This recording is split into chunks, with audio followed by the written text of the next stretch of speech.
Alright, this is going to be the OMFL Vikings midseason report. So this is Coach Maniac. We're going to be kind of like having like a coach show here. So bear with me. I'm just now getting to where I can stream, and I haven't been able to get a voice to come across, so I'm testing to see if my voice is actually coming across the stream. So we'll see what happens here. I'm just checking it out. It is. There we go.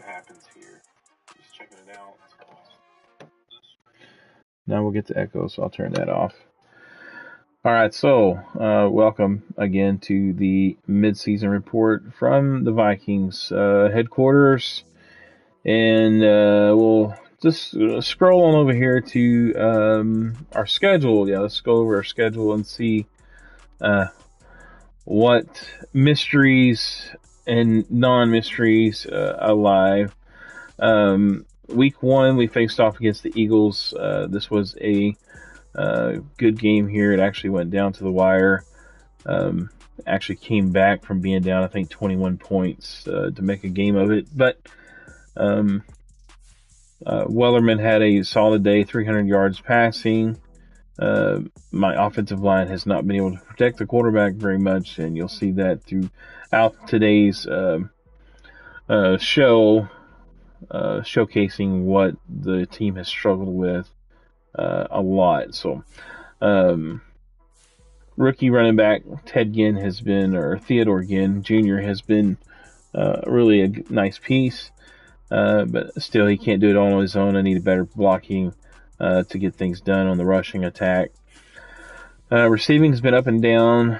Fant has been a good pickup that Santa had made before he left me with. He had 100 yards this game, 1 touchdown. Pittman, 5 for 83. Pitts, 2 for 51. Just don't have enough time to get guys open with the offensive line, so it's been a struggle. Defense has been lackluster, to say the least. Brooks has probably been the best linebacker, best player of the team so far. But we're not getting a lot of pressure. Matthew Judon, we've got him. Uchi and Plyburn all had sacks, but his offensive line has been struggling, I think, as well. No interceptions.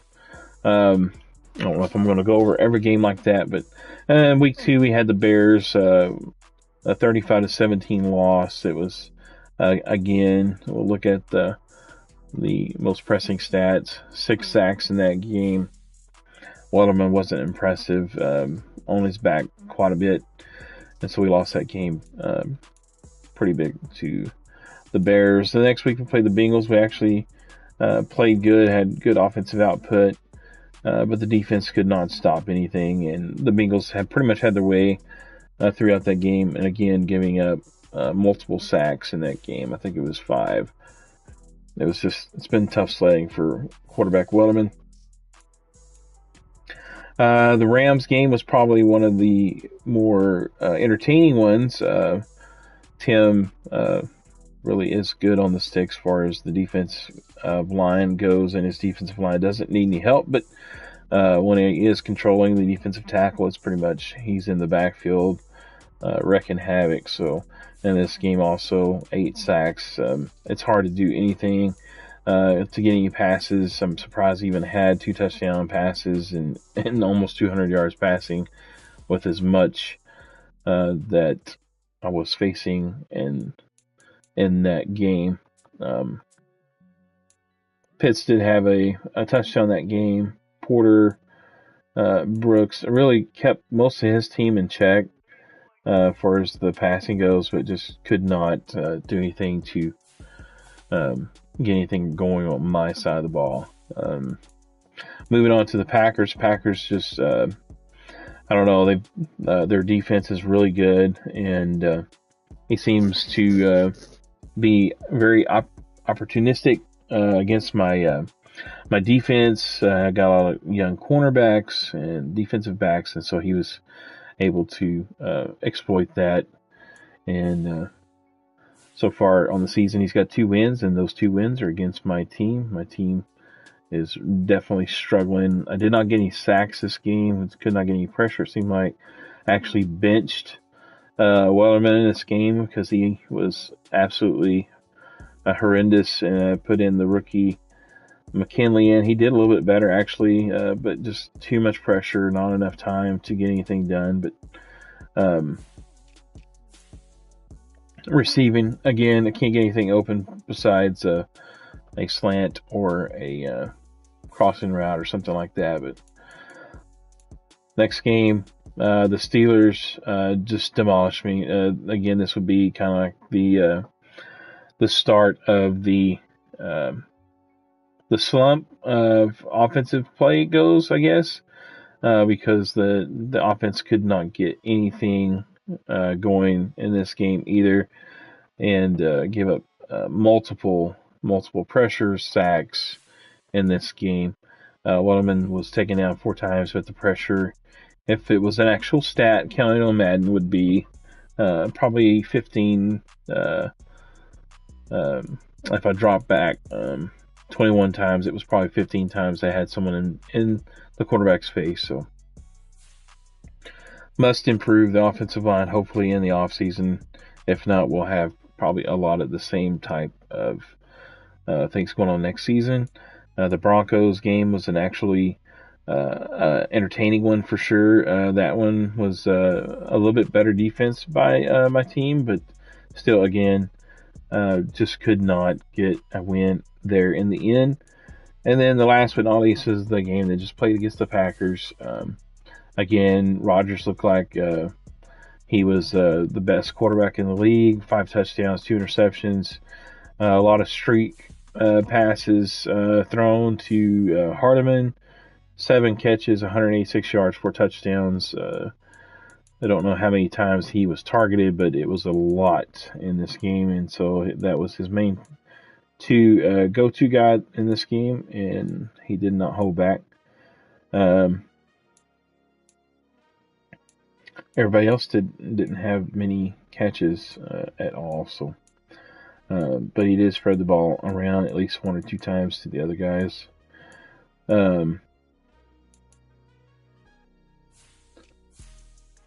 Let's see. My defense did fare a little bit better. They have gotten better the last couple of weeks, but again, it's just hard to maintain not having an impact player really on defense. They're still all young. I did get a sack from Gross Matos, and then I had a half sack from Malone and Maduk. Yeah, I'm probably not going to say that name right. So Malone did have an interception, and then also Awesome Mo had an interception as well. So those guys did produce.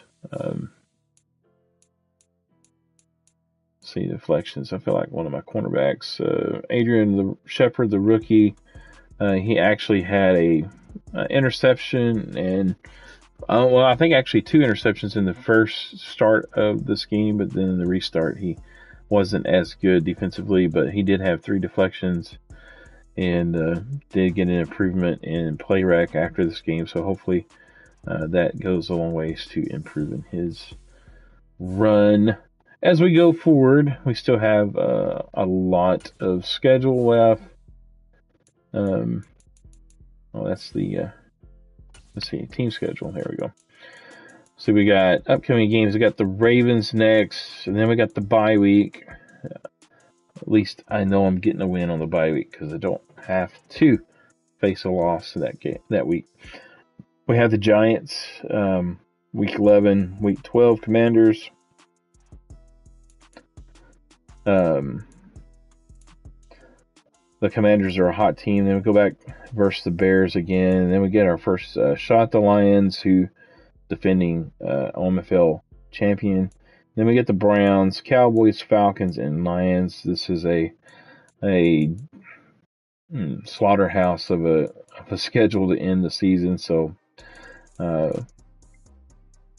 Operation Kit 1 is looking kind of bleak, but we're still going to give it a try and try to see if we can get one before the season ends.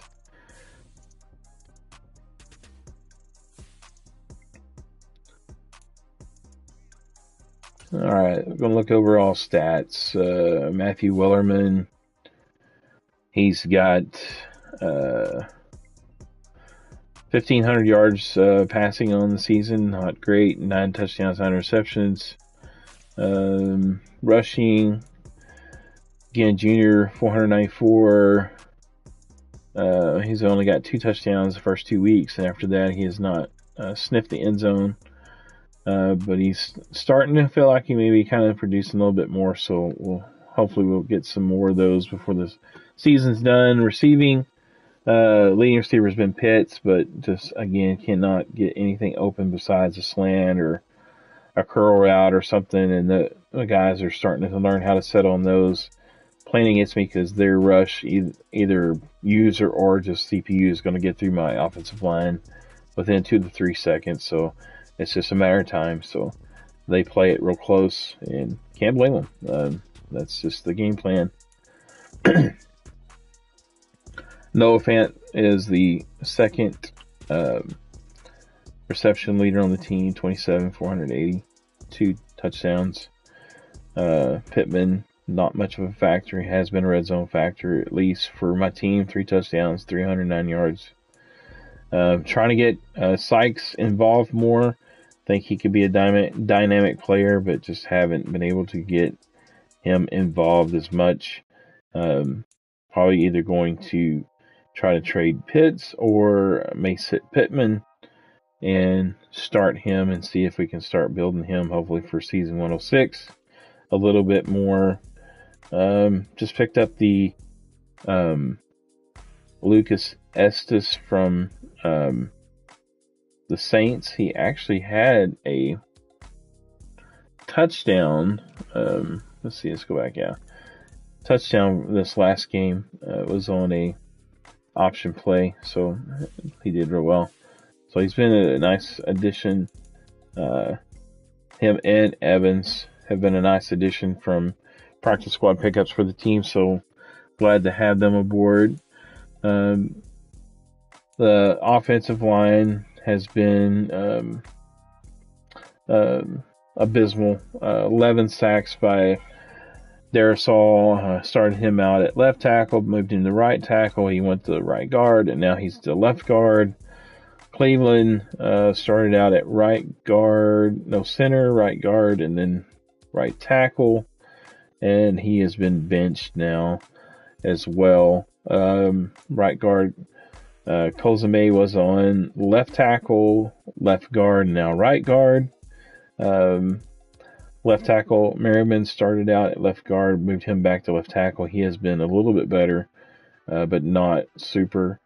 And then the veteran, Karis, he has not done too well, but not as bad as the rest of the guys. Okafor, limited time playing, 3 sacks. That's not good, so he's been riding the pine.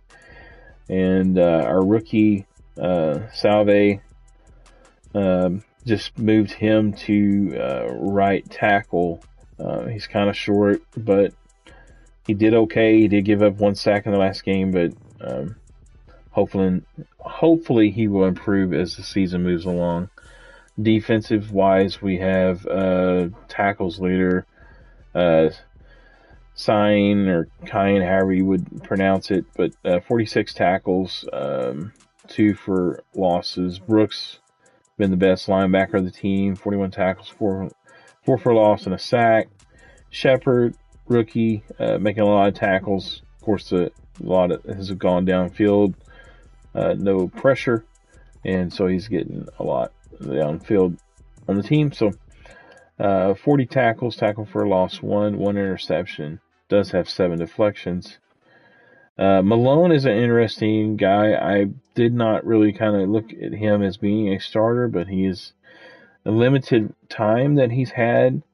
39 tackles, 3 tackles for a loss, a half a sack, an interception, and he actually returned the interception for a touchdown. So he's got some wiggle to him. So definitely going to try to get him some more opportunities.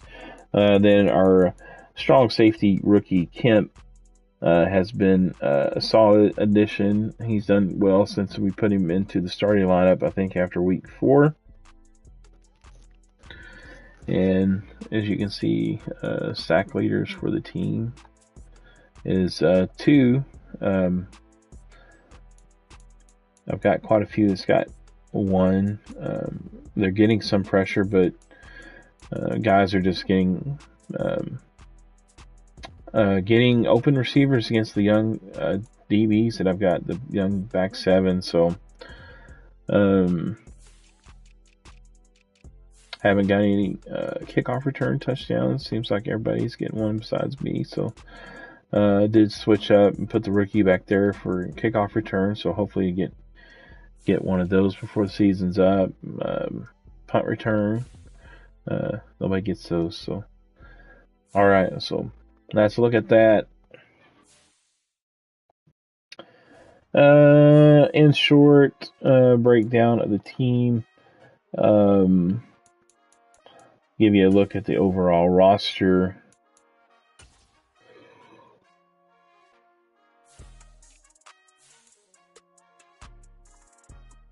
Wellerman is a good quarterback, just does not have any time with my current team to get the ball downfield. 97 throw power. He's got all the tangibles to be a franchise quarterback, but if you don't have the stuff running to make a franchise quarterback, I'm kind of just wasting his talent. And so there has been some discussion about moving Wellerman, but the penalty there on the salary makes it difficult to move him in a trade fashion. Halfback Edwards-Helaire really doesn't fit the style for my team, but he was given a big contract, and so trying to wait that out. He'll be my short yardage back until time to move on.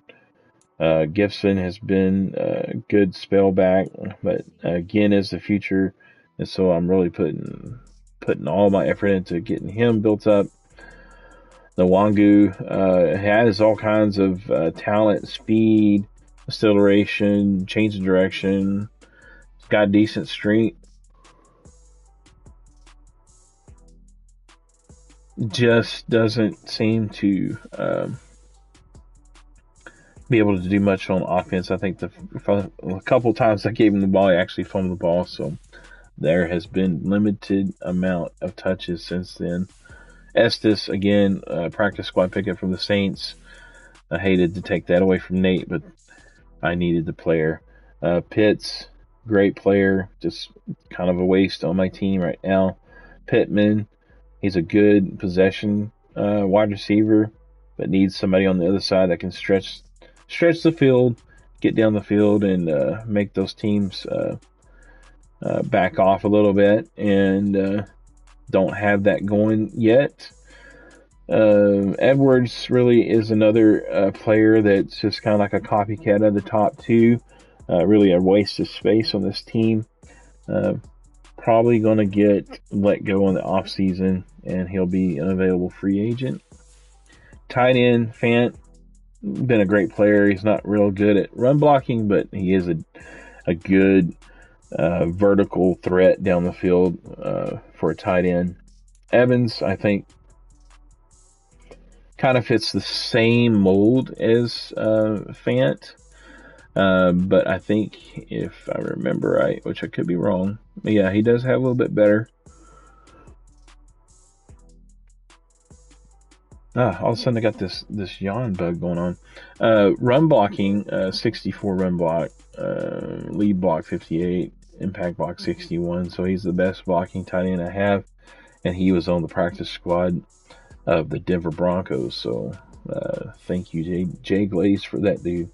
Again, my offensive line, they look pretty decent. You would think they shouldn't struggle as bad as they do, but they absolutely absolutely just do not have a chance in the world against some of these defensive teams that have the great defensive line. But we're going to continue to try to work with them, rearrange them, and see what we can come up with before the season ends. Maybe we can get some momentum going before for the next season. Defensive line wise, we're depleted. We don't really have any impact players. We do have. We did give up a first round. Probably going to be the number 1 pick or the number 2 or 3, depending upon how the rest of the league goes. But we did give up a first round pick for Jabo, and that was a waste. He is not very good.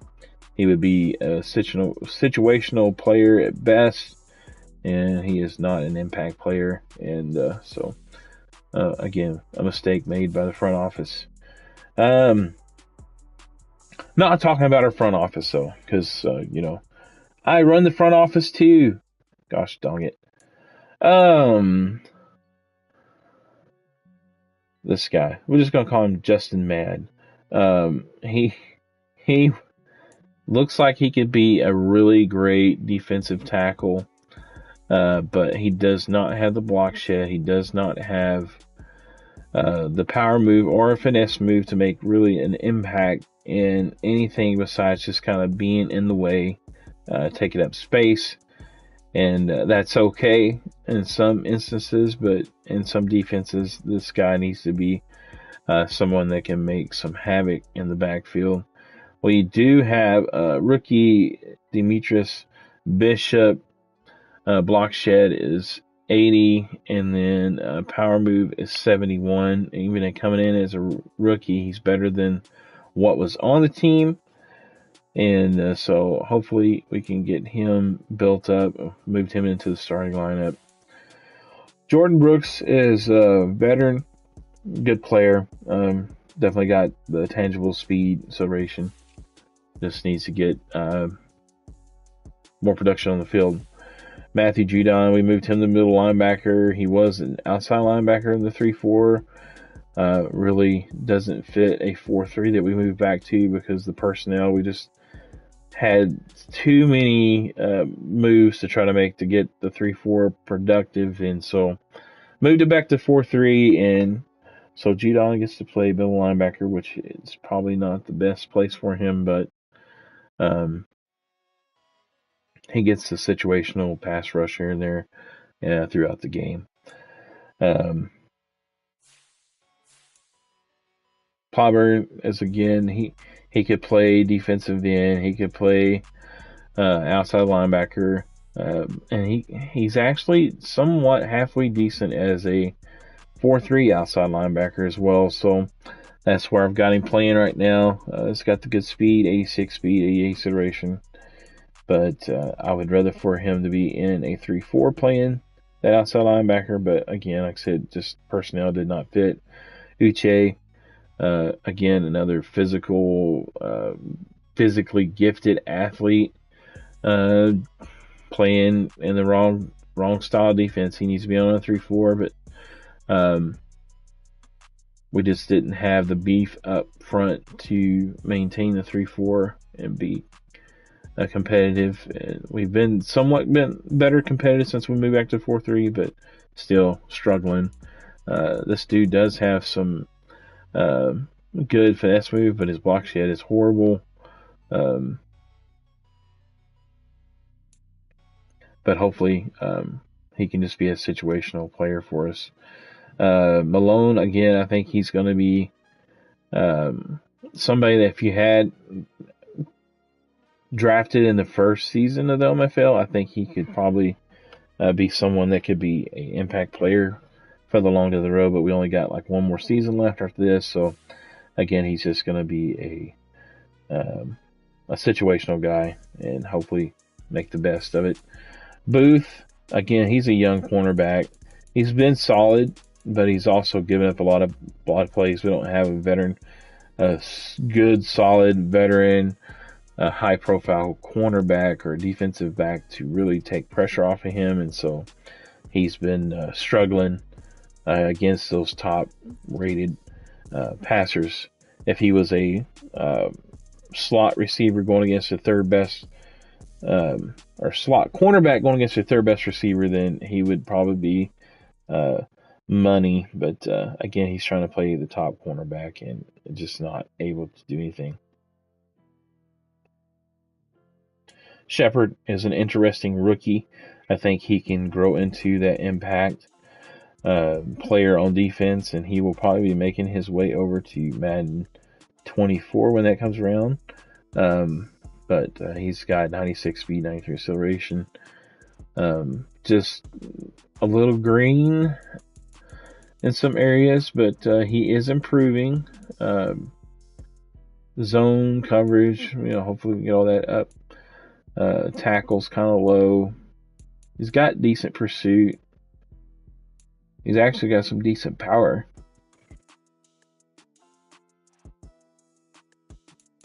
Block shed, though, is pretty decent for cornerback. And then jump, 86. That's like to see that in the 90s or higher, but that's pretty good. And we got a lot of young rookies, or young cornerbacks. Tevin Hurd, Zimmerman, all those guys were rookies a year ago. Safeties, we got Lewis Sign and Stearns. That's actually a pretty good group, but they've been underperforming, probably because the rest of the team is really weak. And then we got the rookies, Paul Kemp, and then also Glenn Mitchell. Really solid rookies, and hopefully they can turn into something before this Madden's done. Draft picks, again, we gave away our second. We did get our first, we got a second in return plus the player, but hopefully maybe we can turn one of these into some gold for season 106, but we'll have to wait to see what happens on that.